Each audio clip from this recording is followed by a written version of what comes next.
All right, that feels like a good spot to start today's proceedings. My name is Paul Armstrong and I work with Buzzbar. Buzzbar is the world's first on-demand digital marketing and production service based in Shoreditch, but available nationwide. So wherever you are, Buzzbar can hit a Zoom and get on board and get you sorted with digital marketing. Everything's £65 and essentially we work with a wide range of people from startups through to large companies. And we partnered with Fora to make these 10 by 10 happens. It's 10 questions that are really tough on the 10th of every month. Last month we had Google, that's available on YouTube if you want to check that out. Henry Eccles was talking everything about e-commerce. Today is very different. We've got an amazing woman with us, Amy Lewin from Sifted, which is the European startup tech arm of the Financial Times. One of the most interesting media outlets to come about for a number of years, I think personally. Amy's joining us from, I think, where are you from, Amy? It's going up north, isn't it? You can tell us in a second. I'm really a big fan of audience participation with these things. So if you have any questions or you didn't ask them when you were signing up, please put them in the chat and I'll sift them out and we might even answer some afterwards as well. Just a reminder, everything today is being recorded, so it'll be available on YouTube afterwards as well. And Fora are really good and they're going to send you a amazing email with everything in, not just the link, but you get your virtual goodie bag as well. And because Fora are such good sports, they're actually giving everyone 45-minute free consult with Buzzbar as well. So if you're starting a startup or in the middle of one, or you just had an idea over the weekend, speak to a specialist and they'll get you sorted and figure out your marketing and get you on the road to success, getting more clients and everything like that. Amy, you're still on mute, so if you could be unmuted or unmute yourself, whichever one. There you are, brilliant. Hey. So how's it going today? It's pretty hot I'm currently in southeast London. Excellent. It's pretty warm here.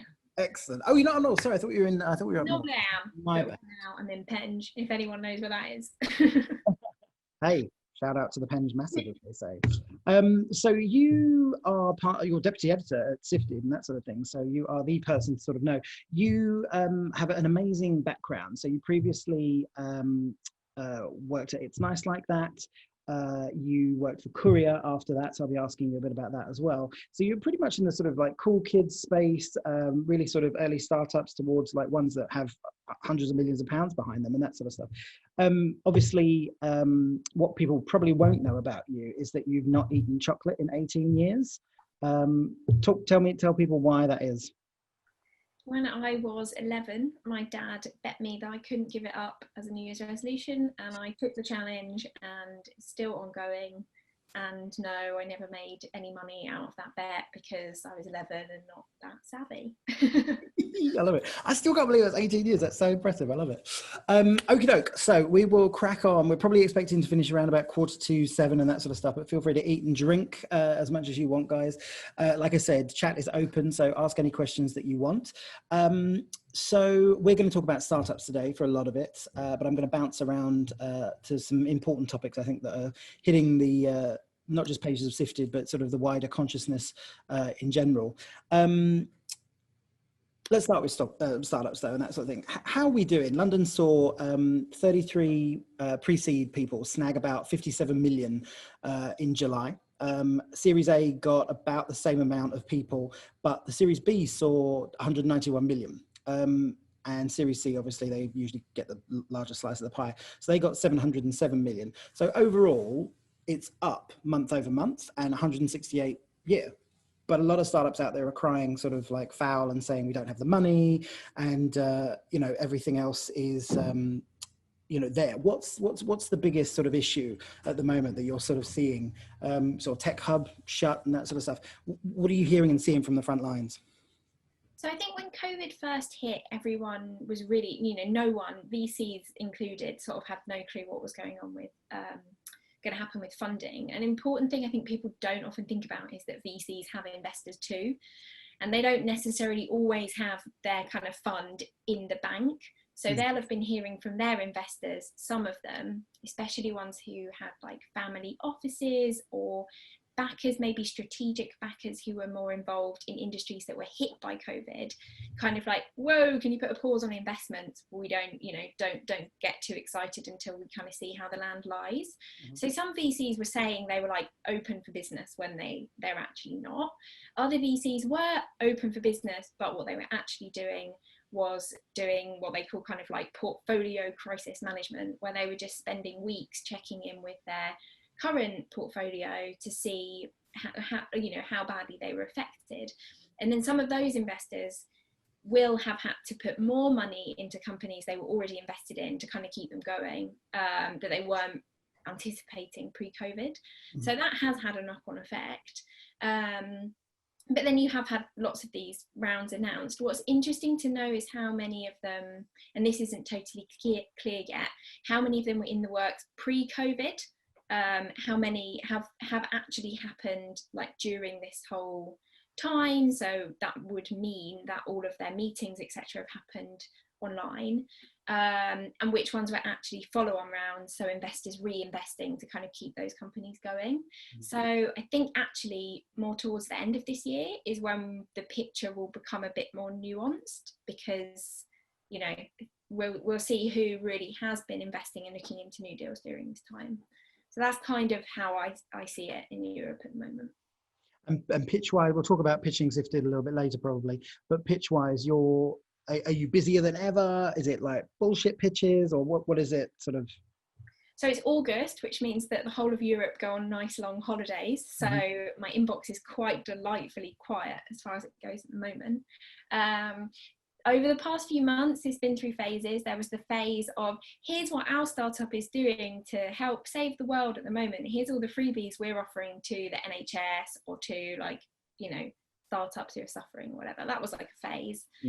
Now we're kind of, the August thing aside, we're kind of just back into usual, a lot of like funding announcement pitches, a lot of really useless and irrelevant like product launch that no one really cares about apart from the startup themselves type pitches, and lots of I commission opinion pieces for Sifted, so a lot of VCs trying to let them write about how smart they are and how, you know, what an excellent idea they've got about, you know. Okay, hold the tips for the moment, and that's the thing. let's shift some gears for a sec. So we are in a beautiful world at the moment, which is very different to where a lot of people saw us this year. But one of the biggest themes in VC is about sexism at the moment, and we have one or two major funds at the moment, which is the $1 billion club, which we might talk about a bit later. But there's a great book out at the moment called Brotopia. Talk to me a bit through that. Why is it about sexism so much and that sort of thing? It obviously goes a long way beyond women, that sort of thing, class, ethnicity, nepotism, all big things to talk about here. How do we fix these things? You know, is it systemic, or what do people need to do? So if you look at the VC landscape, I can't remember the numbers exactly off the top of my head, but all you need to do is go onto an investor's like website, go onto the team picture, and then try and look at the people who are actually partners, which means they're the people who actually take the decisions, more or less.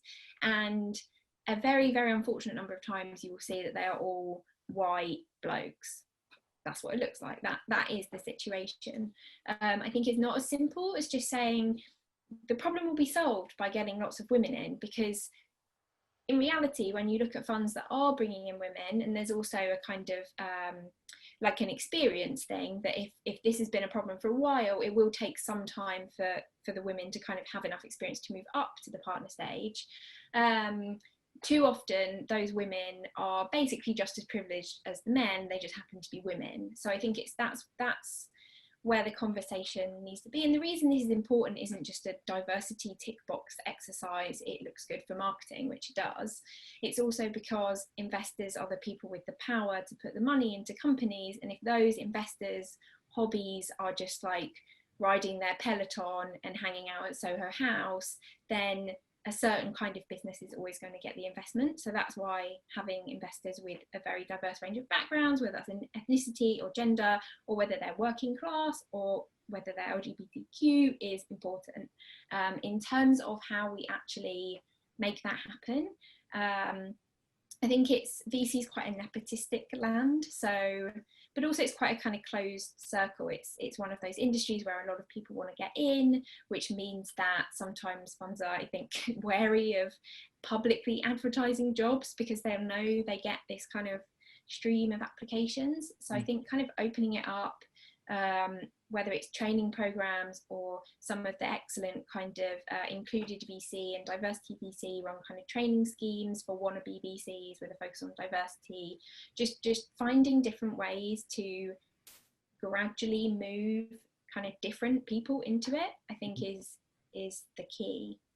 Another thing that could happen, I don't think is happening enough, but conversations starting around this, is for the LP, so the limited partners who invest in VC firms, to start saying, like, okay, you're coming to us for more cash, but you're still a partnership of 4 blokes, you know, why haven't you sorted that out? I'm reading all these studies that say, actually, if you're not a diverse leadership team, then you're not investing in as good companies as you could, and I want my money to go into the best companies. So those are some options. I think that last one's going to have more impact and certainly quicker, definitely, and that sort of thing. So on that end, I think money talks is the other one. So like moving it and that sort of thing, I think it does come from above half the time. Beyond the Billion is obviously the great fund that a lot of people know through their good PR sort of stuff, but it's female founded. The trouble is, I think most people would struggle to name another 5 funds, and I think that's a massive problem. Why aren't there more female only funds, and how do we make that happen? I think it's one of those, you know, when you think of the female consumer, they control 80% of the spend, but when you look at VC fund, it's like 5% or something like nuts like that. How do we really flip that and quickly? Because I think that the speed is now the thing that will be most of an issue. Yeah, well, it's partly the same kind of training and experience thing. So there are fewer women in investment at the moment. There are fewer women who've had the experience that you might need to go and convince investors to give you money to invest. So that's one challenge. Also, I just know personally some of the funds who've gone out with a kind of, I mean, this, you don't need to have this focus if you're a female founded fund, but the ones who've gone out with a kind of, we will only invest in female founded startups, for example, as their kind of like thesis and why they will get better deals, have struggled to make the case to again to the investors at the top. So it's partly kind of the institutional funds who are investing. The British Business Bank and the European Investment Fund put a whole load of money into VCs. They could start having quotas or some sort of more policy around that, which they don't at the moment, which I think would be a really good move. That's interesting. Do you think VCs are their own worst enemy then? Obviously, they, you know, a lot of people believe that they prematurely scale businesses, express greatness.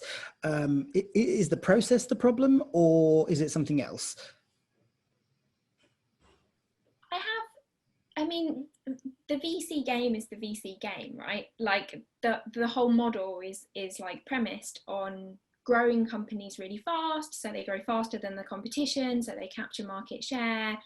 Like that's the VC game. I think a big problem is that we need more alternatives to the VC game. I think lots of startups, lots of founders think that that is their only option, and in many cases it is their only option, or there aren't that many other options, and it's just not the best way to grow a whole lot of companies. And I think a lot of the kind of upset around the way VC works and the way it forces companies to scale so fast is because, you know, the kind of wrong people have gone in with the kind of wrong expectations. I mean, I do think sometimes companies scale too fast, and then especially kind of people stuff breaks, and that's something I really care about and I find really interesting. And I do think that genuinely the companies that have the people side of stuff sorted, so, you know, they aren't getting sexual harassment claims, or they aren't realizing they're a totally undiverse team, or they don't have big mental health problems in their team, you know, that does lead to them being good businesses as well, because they don't have all that shit to have to sort out. Yeah. Who do you think is a good example of what you've just said there? who is a good example of that?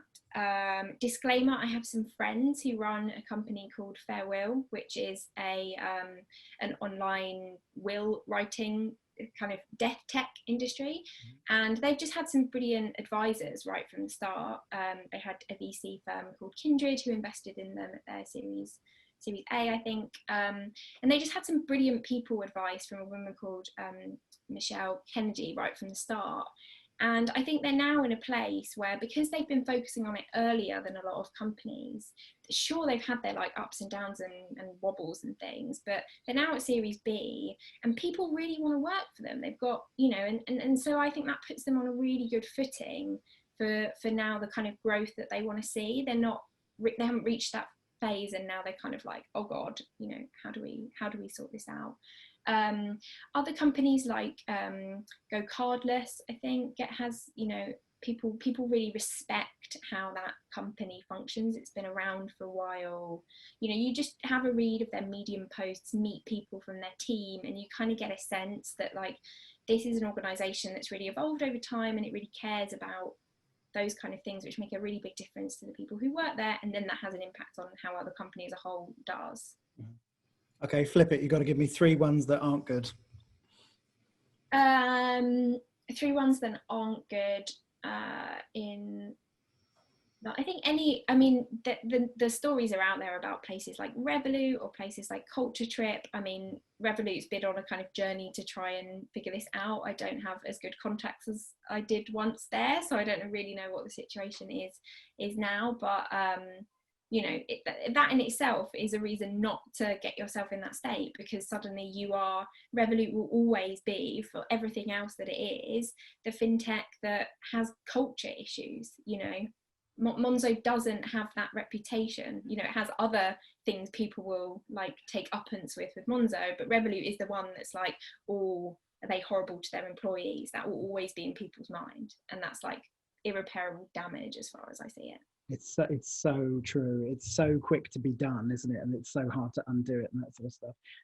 You mentioned previously that things are going to shake out towards the end of the year. Obviously, COVID's not going away. What does post-COVID funding look like? You know, and that's the thing. We you know, nobody quite know. We're on the slight up in London. Lots of different places around Europe have different sort of numbers. What does you know, European funding look like outside of COVID? Are people just going to, you know, have a year off, or what do you think the trends are going to be? Oh, I think Amy has hung. Hang on one sec. Let's give her a sec to see if she comes back. Dun, dun, dun, dun, dun.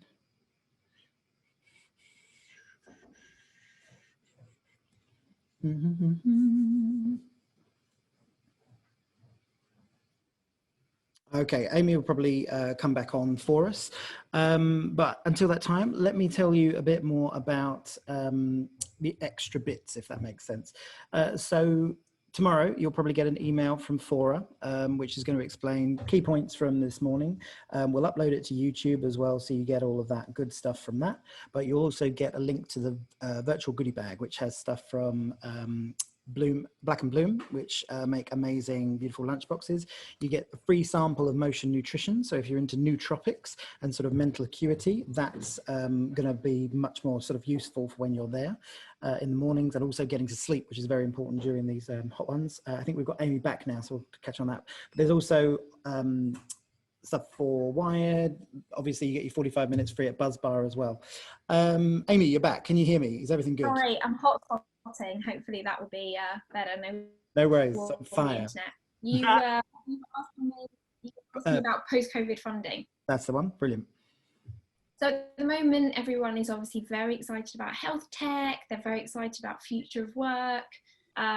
We'll see how excited they continue to be around those things. I'm really excited for both of them. I think especially health tech. The industry is enormous. The need is enormous. You know, this is an industry that has been waiting for a big like kick up its arse for a while. And if this situation can help policymakers, regulators, VCs, you know, clinical decision makers, whoever it takes, to just like slightly move stuff a bit faster, then I think that's a great thing for Europe's startup scene, but also just, you know, the society at large as a whole. Amazon's going to have a massive effect on healthcare in Europe, or you think they'll stick mainly to the US? The challenge with European healthcare, I reckon, from a US perspective, is that it's different everywhere. You know, as with so many things in Europe, you know, you've got to get your head around the UK having the NHS, and then Germany and France having insurers, and then Sweden having something a bit different. And I don't know whether that's kind of off-putting for them. I think definitely the social media, you know, the FANGs are going to play a big role here, because it's a massive industry and they want to get in on everything. But I think there's a strong case to be made that Europe could grow some healthcare giants. You've got obviously Babylon, which is in the news a lot from the UK. You also have Cree, also known as Livy, from Sweden, which is really massive. And then you have ones like Alan, which is a French health insurance company.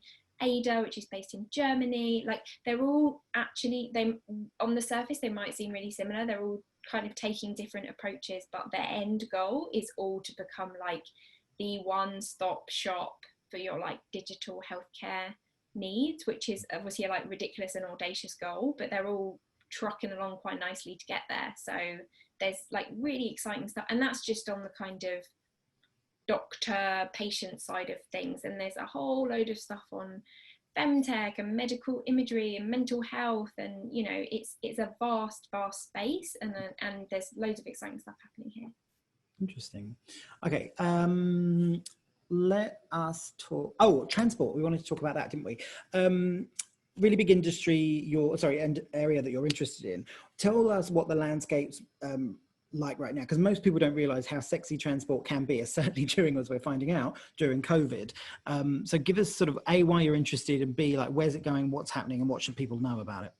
Yeah, so I've paid a lot of attention to the scooter wars going on, which I think people based in the UK kind of didn't maybe realise was such a thing, unless they were visiting places like Paris or Lisbon, and kind of over the past 2 years, and sort of thinking, what the hell's going on the streets? There are all these scooters everywhere. And I came from a firmly skeptical, this is just VCs or having a case of FOMO and wanting to jump in on the latest trend, and they were all just chucking their money at a startup. And we have seen some fall out. So there was one called Cirque, also called Flash, at various points in time, based in Germany, that ended up getting sold to Bird, I think it was, the big US company. So there have been some that fallen by the wayside. What's been interesting during COVID is that the UK, which had this kind of ridiculous highways rule from 18 something that said we couldn't have scooters on the streets, changed its mind and brought forward trials of scooters in the UK by, I think it was like more like a year. So now that's happening. So now we have this kind of, basically for the startups, they have this whole new realm of opportunity. And then they also have policymakers kind of realizing that unless we offer modes of transport to people who are perhaps wary of getting on public transport that is like an enclosed space, like a train or a bus, then we might end up with really bad congestion in our city streets. So I think that's a really interesting area to watch. I think with the kind of policy changes around it, and the role that government's playing here to kind of actually create more of a market for these European scooter companies than they originally had, that's really interesting. And the same for any other kind of transport related thing at the moment. The landscape's really changed in terms of what people want from their cities. So it's quite interesting. The other thing I am quite fascinated by is food delivery. So written quite a lot about the Deliveroos and their kind of smaller competitors, about dark kitchens. And now I think the big thing that everyone's interested in is on like grocery delivery.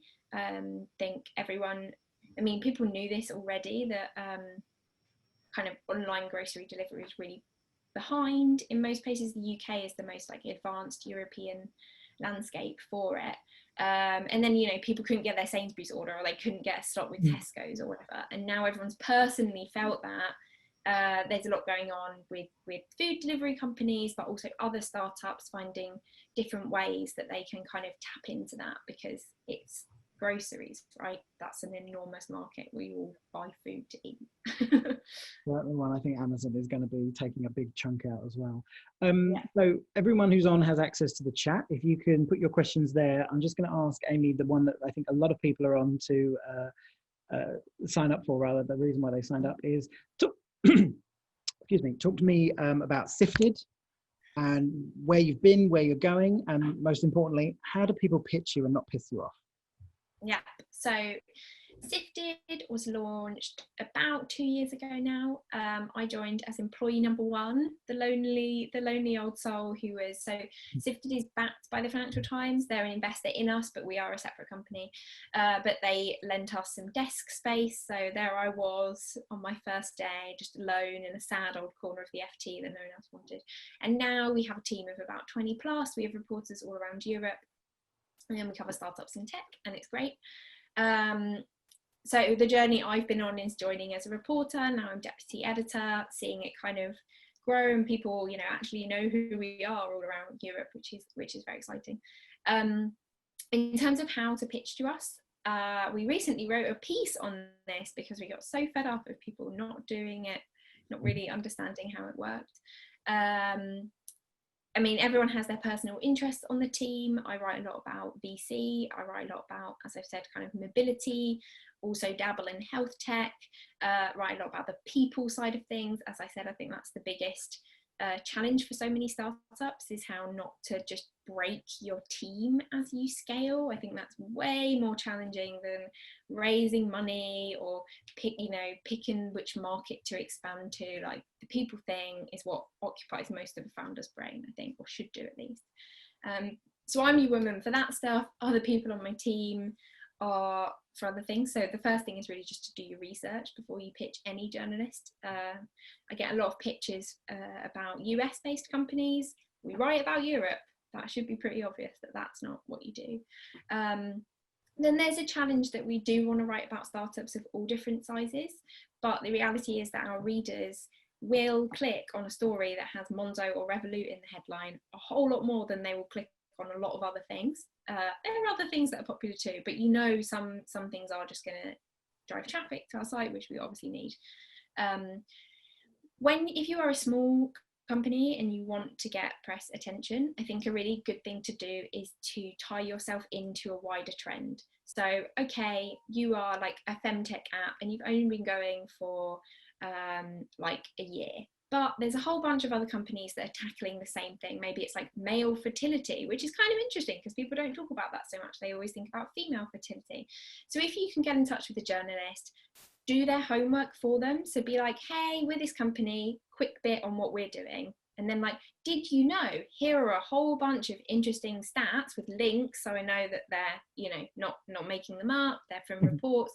And then here are all these other interesting companies. You've basically like outlined a piece I could write for me. And you've put yourself in like a bigger picture. So you're not a kind of insignificant company with 3 people. You're suddenly part of this big, interesting social sort of trend. So that's like one pitching tip if you're kind of earlier on in your journey. Anything specific, like days, times, or anything like that you're like, why did they send me that? Not so much, because we're not, if you're like a print publication, then you're much more likely to be kind of tied into cycles. For us, we have a newsletter. Please sign up at www.sifted.eu/newsletter that comes out on Mondays, Wednesdays and Fridays. So if you have, and that we include news in that, so if you want a news story going in, you know, the day before is a good time to send it to us, but we keep track of these things you're getting anyway. So no, there aren't really any particular times. It's more about getting the right story to the right person on our team. Any final words on Sifted, or how people should what do you call it, not grind your gears? If you are a PR, please do not phone me unless we've actually met in person and, you know, got on really well.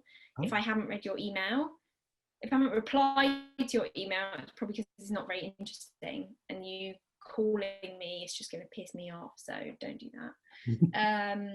For founders, I think building relationships with journalists is a useful thing to do, but it's like any relationship, it's a two-way thing. So find out what the journalist is interested in, needs to know, send them random, if people who are like, hey, I read your scooter piece a while back and I thought you might find this article interesting, and by the way, I work in this space, and if you ever need comment on blah blah blah, get in touch with me. Those people will stick in your mind. The people who just email you and say, hey, can you write about us, in a really transactional way, are more likely to kind of annoy a journalist. So kind of build that relationship with them, be useful to them. We're also really well connected people, so we can be useful to you. We might send stuff your way, which is helpful. So yeah, that's another tip. Okay. Okay, one from the crowd. Which sectors are emerging from COVID-19 best, do you think? Yeah, as I said, health tech, future of work. I was a bit worried that sustainability, which was starting to finally get a bit of attention, would fall by the wayside. But I actually think there's quite a lot still going on in that space, which is interesting. Other sectors, I think those are the main ones, really. Okay. One from Ignatius Duhu, which I love that name. How can a pre-revenue startup with great idea find pre-seed investors and grants? Normally, probably not what you're asked, but any sort of top tips from people along the way that you found? So I think getting in touch with an investor is really similar to getting in touch with a journalist. Like, they all have their particular interests. And they all have some very, very specific things that they do or do not invest in. So just do your damn homework, find out if they've invested in companies that are even remotely like you before. If they've invested in companies that are really similar to yours before, they're probably not going to double up on that same bet, so don't bother with them. VCs love writing posts on Medium and being on Twitter and talking about themselves, so start following them, find out what they're interested in, find out they'll have like a kind of theses, what is theirs. If theirs is vaguely connected to your area, get in touch with them. They'll also, VCs just like soak up information from people, so they often want to meet startups, so they find out about an industry via them. They might have absolutely no intention of investing, but that contact's probably still like worthwhile for you. There are endless lists, if you look hard enough on the internet or visit Sifted, of kind of seed investors in the X space based in X country that you can find. And then I think it's a case of just picking which ones are most likely to be interested in you. Another thing investors always say is it's never too early to get in touch with them.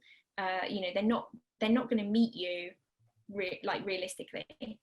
Sometimes this happens and then invest in you like 4 weeks later.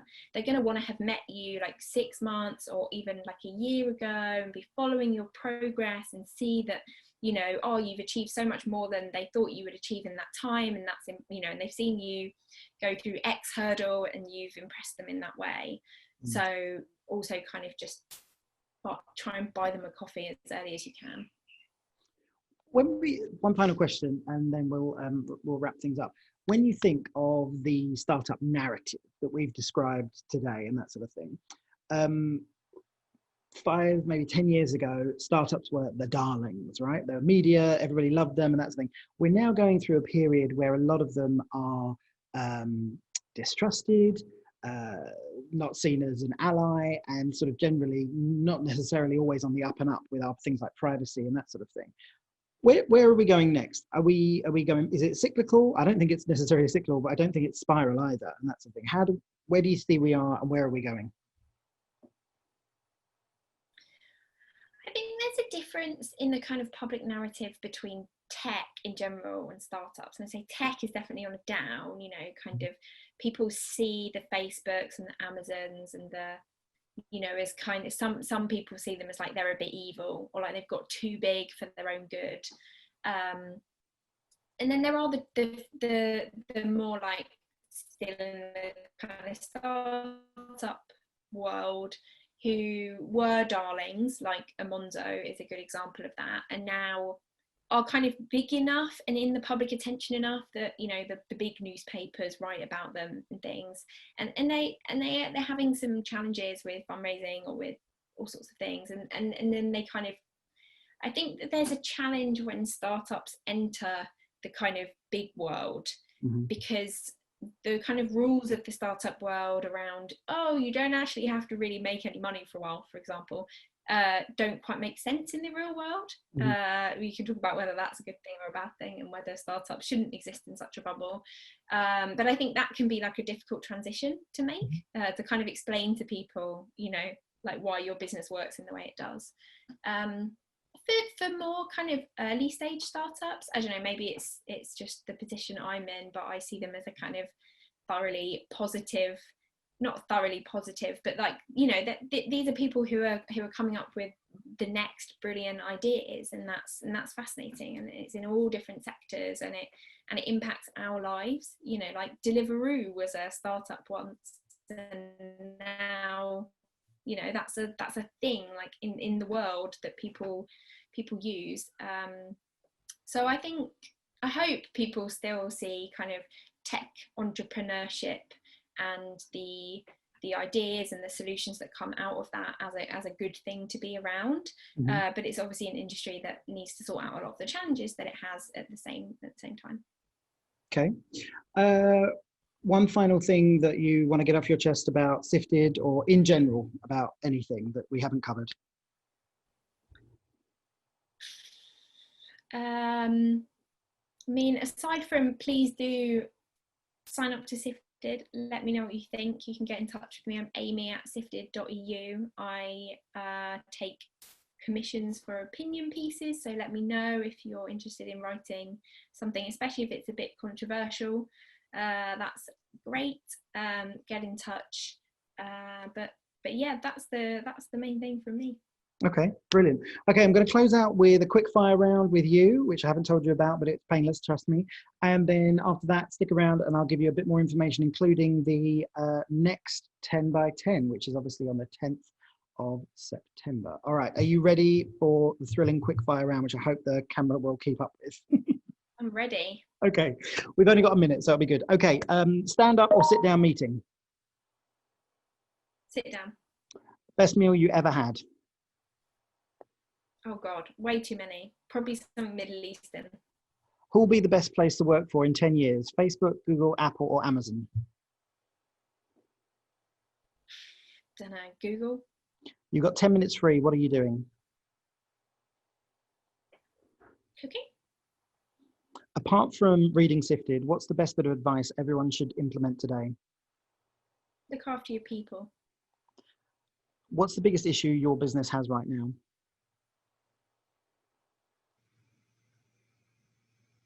Getting big enough. High fives. Are they ever business appropriate? No. Donate your body to science or organs to people? Organs to people. Okay. Would you rather live one 1,000-year life or 10 100-year lives? 100-year lives. Okay, and the one that divides them all. You've got to kill one. Kitten or puppy?